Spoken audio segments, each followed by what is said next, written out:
Today I want to talk to you about rhythmic breathing. So it's a Tuesday morning. It's my daughter's eighth birthday actually. So it's been an indifferent morning. Up very early, doing presents, etc. So which has all been good. But yes, I'm a little bit out of sync this morning. So I'm running probably a little bit earlier than normally. It's 8:45, so normally I'm out after 9, but still. Anyway, so today on Tuesday, it's all things running. It's one of my favourite topics, and this is a good one. This is rhythmic breathing. Now, not a lot of runners know about this, and it's super important, especially if you want to do really quick stuff or super long or endurance stuff, any race-based stuff, because to get peak performance out of your body, it's all to do with running efficiency. You need to be able to run as quickly as you can for that distance at the most efficient way. So you get people talk about running form, people talk about running efficiency, people talk about doing hill training, because your body can cope with the pace up a hill, the efficiency that your body's going to generate from running that same pace on the flat is I think I'm checking I'm going right here. Yeah, I'm sure I'm going right. I've run this route loads of times and I'm just looks a little bit different this morning. But anyway, so running efficiency, yeah, super important. And if you want to post those PBs at any distance, you need to learn how to make your style of running more efficient. Pretty easy, but easier said than done. So there's a few different techniques you can do here. I'll cover some of the others in different episodes. Obviously, hill training being one. The different types of training methods you can do, because there's this when you understand heart rate, there's a pace or a work rate that you'll run at, which is called junk miles, which isn't improving your running at all. It's just burning calories. Okay, which might be fine for some people. If you want to get better at runner, there are 4 types of training runs you need to do. And if my memory serves me correctly, one is VO2 max, so pushing yourself to absolute maximum. One is lactate threshold. That's running at the pace of where lactic acid builds up in your legs. So running at that pace for longer increases your body's resistance to lactate acid and enables you to clear it quicker, so your muscles don't cramp and fatigue too quick. You've got hill running, or intervals, which is up and down hills. Predominantly, you can do kind of speed work as well, but I class that as VO2 max. And the last one is long sub-math runs. Now, each of them will work on a different part of your running anatomy, and I'll go through them in more detail, like I say, on separate episodes. But today I want to talk to you about rhythmic breathing. So one of the best ways to improve your running efficiency is have your body work less hard at the same pace.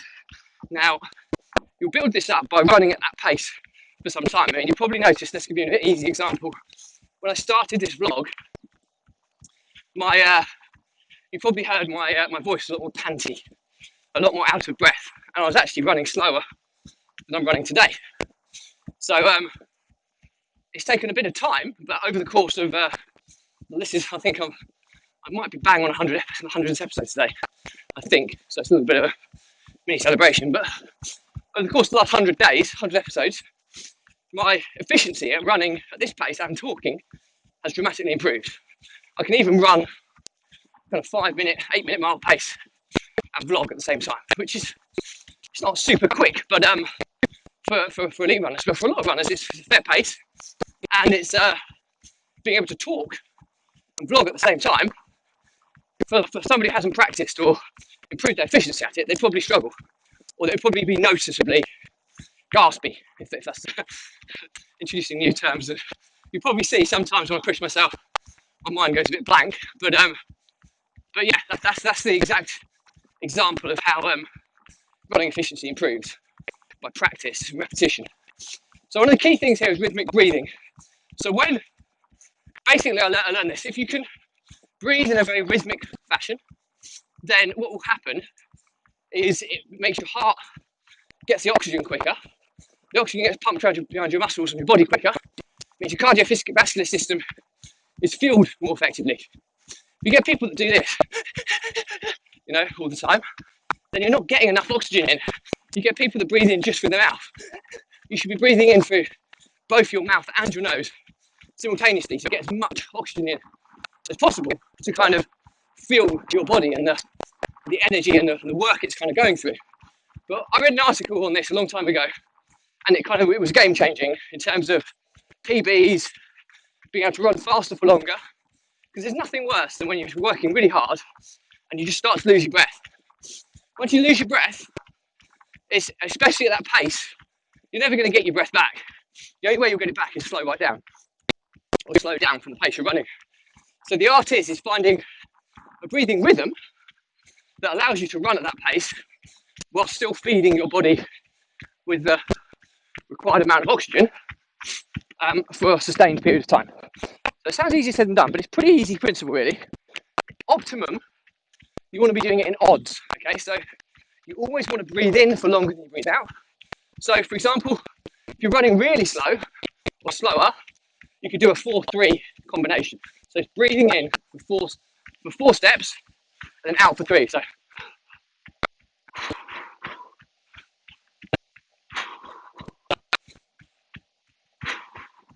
you notice that I'm breathing in for 4, out for 3. Now the reason you do it on odd numbers is because you're exhaling on a different step.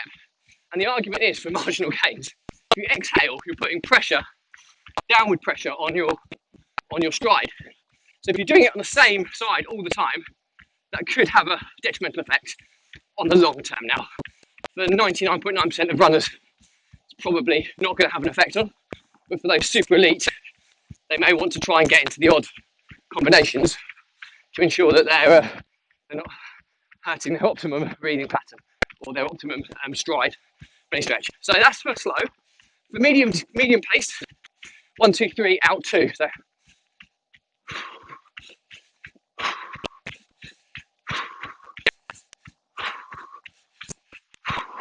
you notice I'm breathing in from my nose and my mouth, so I'm getting maximum intake of oxygen. Really, really important.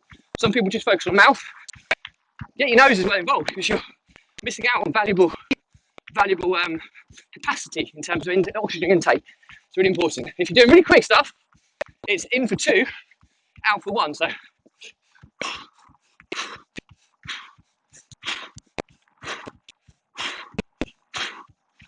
that would be 5k pace. You'll probably notice that because the pace of breathing controls my pace as well. So you can control your speed based on your breath. So hopefully you can see it doesn't look very pretty. I'm sure this episode you're thinking, look at this guy's facial expressions, he's like a cartoon character. But nonetheless, it's really important to understand this. Now, I'm a bit guilty of this. I find for 10k, I find for 3 and 2 is especially when you're booting it for 10k, I find it too difficult to breathe in for that long and exhale for that. And I find breathing in the 5k for two strides and out for 1 too quick for my 10k. So I do have a 2-2, which defeats the issue of exhaling on alternate stride, on alternate foot stamp. But it works for 10k. So 10k for me is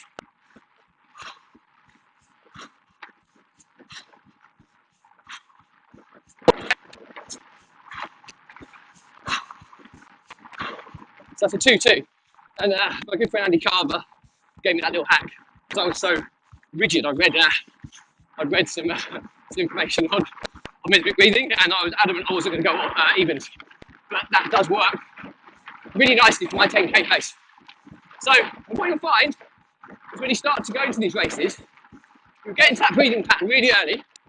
And the major benefit of this is because you're taking an optimum oxygen, excuse the wind, optimum oxygen, and you're exhaling it, you've got a real good rhythm to it, It's like running, like it's like a fine-tuned engine. If I was breathing all over the shop, like, and then, just as my pace is fluctuating up and down, super inefficient. It's like a car when you're accelerating, the amount of fuel burnage, right? When you're cruising on the motorway at 70, 80 miles an hour, then you can put it on cruise control and it just turns at a high gear at a really low RPM. This is like your RPM for runners, so hopefully there's another good analogy for you there. Revs per minute. So you want to keep them as low as possible so that your body can maintain that pace without doing crazy amounts of work. You probably notice I'm a bit gaspy here because I've done a little bit stop start, speeding up, slow down, different breathing patterns. When I vlog, I'm subconsciously unaware. I'm unaware, but subconsciously I'm breathing in a certain rhythm and speaking in a very controlled fashion. So my delivery is quite fairly clear. Well, I hope it's clear anyway. So hope that's a good indication for you and food for thought. Try and find your breathing pattern. So for different distances, for different paces, and then you'll be able to massively improve your efficiency. And what will happen if you're a heart rate runner like myself, you'll control your heart rate. I mean, what happens, if you go into a gym, you go on a exercise bike or a treadmill, and you boot it, your heart goes through the roof, heart rate goes through the roof, but then when you want to recover, what do they say how to recover? Put your hand behind your head, which is opening up your lung capacity, and you take the deepest breaths you possibly can. And you'll notice really quickly, when you get good at this, when your heart is super efficient, your heart rate will drop really quick, and you'll be able to recover super quick. But that's, again, through practice. So what I'm trying to say is that the lower your heart rate is working, the less energy you're burning, the fuel will go for longer. Same as a car analogy. Try and remember that. So what you want to do in these races when you're chasing PBs is be running at the optimum pace to get your PB without pushing your heart rate too hard. Now, obviously, in a 5k run, your heart rate is going to be 175 to 185 probably. Some people maybe even higher. So it's almost maxing out. Well, it will should max towards the end if you're pushing yourself to your maximum capacity. That's where VO2 max training comes in really, really helpful. 10k, you're kind of running at lactate threshold, maybe slightly quicker, but you wouldn't be at full VO2 max, pure and simply because you'll struggle to maintain that over the slightly longer distance. Half marathon, another one, lactate threshold predominantly. It's generally the kind of pace I'd run at. Marathon, now I have I know my math zone is 145 beats per minute, so that's where I'm still burning fat. My marathon pace is 155 beats per minute, so I don't even have a pace. It's based on how fit I am, because I know it's endurance, and I know that if I work my heart too hard or too early, I hit the wall. So it's slightly different, but my breathing pattern for a marathon at the beginning would probably be the 4 and 3. So